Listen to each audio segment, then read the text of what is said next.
Tell us the story from your perspective, because I've heard his perspective on how he got the name Sticks. On the nickname. Yeah. And you mentioned 1995. I'm just going to go with that because I really don't remember what year it was. But relatively new officer on the department. Just celebrated my 29th year anniversary September 1st. Congratulations. Yeah. Thank you so much. So it was at some point after 1992, but the exact time or year I don't remember. But Sticks was a frequent ride-along with me and my partner. My partner was Luke Sherman at the time. How old was he then?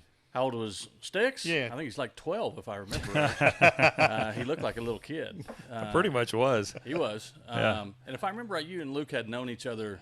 We did. So Luke and I actually met in college. Luke Okay. was already on the police department and had gone back to school to finish his degree. Mm-hmm. And I was a junior or senior maybe at that time, and we met in a class. And that was basically my introduction into the Tulsa Police Department. I had to do an internship and was able to get it set up that way. Yeah. So internship or ride-along, whatever term it would be accurate. I can't remember. I just remember you were in the backseat of the car a lot. And we had a great time. For a good reason, not a bad reason. No, Since for I was a a good teen, reason. I've been. Yeah. Sorry. He got to ride along and I think see quite a bit of stuff. We were pretty active at the time. The footbeat assignment was responsible for all the apartment complexes in North Tulsa, which is where we were assigned. And if we weren't in the complexes, we were working the high crime areas around the complexes. So we were chasing a bunch of dope and gangbangers and guns and warrants and things like that. And one particular night, we got in a little car pursuit. Stick was in the back seat, so we were violating at least one policy by doing that.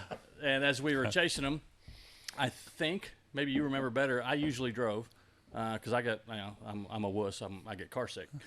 So I think I was driving. I think Luke was in the passenger seat, which means Luke would have been calling the pursuit on the radio. And so we chased this car for a little distance, and I'm fairly certain we ended up about 2800 North Boston Place. I actually can picture the intersection, and I think I'm right entitling it that. And, of course, the people inside the car bail out. Can't remember how many were in the car. Doesn't really matter. But we jumped out and went after him. Well, apparently I put it in park too slow. Or I'm not going to admit that Sticks was faster than me. Then I would have raced him.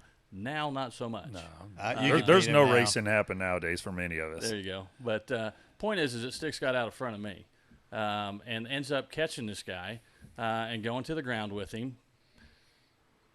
I think he safely and effectively effected the arrest, if I remember correctly. A citizen arrest? Yes.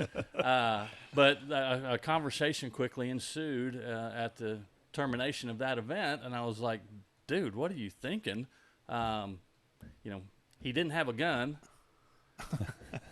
He didn't have police power at the time either, and he's outrunning those that were in uniform and putting hands on these bad guys, and that could have turned out really bad, but it turned out really good.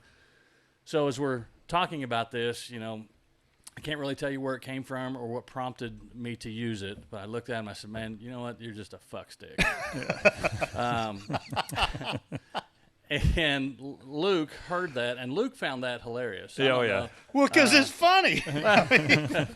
Well, I wasn't saying it with humor at the time. Yeah, he was not. Mike was the older wise one of that partnership for sure. And I was a little upset with him, probably for outrunning me is probably more than anything. But the fact that he put himself in a little bit of harm's way when he didn't necessarily need to, right. I just wanted to make sure he understood where my opinion of that was. So fuck sticks what came out of my mouth, and I don't remember if he laughed or not, but Luke thought it was hilarious. And so even I'll take the credit for giving him the nickname, but I think I'll give Luke the credit for fostering the nickname because it quickly went from fuck stick, which you can't really use that terminology around the general public, and for obvious reasons, it got shortened to Sticks, and I don't even know when I started doing it, but I started calling him Stick Boy. Yeah, he started. What it was? I could pull him up on my phone right now, and he's in my phone as Stick Boy. Yeah, I mean that has been since.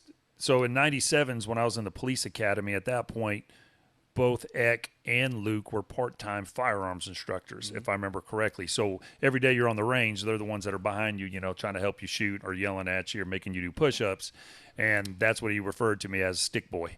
And so everybody else in the academy started hearing me stick boy, and it just manifested from there. And, you know, the S got added to it once I got out on the streets. You know, people on the street, just the street lingo, call me Sticks. And that is a regular question that has been asked through the years, and so Mike right here is the Horse's originator. mouth, yeah. This is it. So Luke was the one that made it go viral, though, right? Because we all know Luke. Luke will jabber a little bit, so I'm sure Luke was like, "Hey, you wouldn't believe what happened the other day. We're gonna call him Sticks now." Something like that. Something like that. You know, if I have to be known for something after my police career is over, if I can be known for giving Sticks, his name, whatever, man. I'll be happy with that.